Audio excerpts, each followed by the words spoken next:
The Gall Lab investigates how the environment influences how birds use sounds to communicate. We study these sounds themselves, animal behavior, and hearing. The Vassar Ecological Preserve gives us a natural laboratory to explore our questions. This summer, 5 undergraduate lab members explored how vocalizations of black-capped chickadees, tufted titmice, and white-breasted nuthatches propagate through the environment.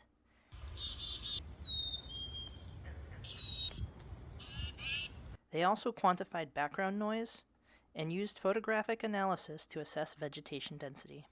These data will help us understand how environmental change will influence important acoustically mediated behaviors in birds.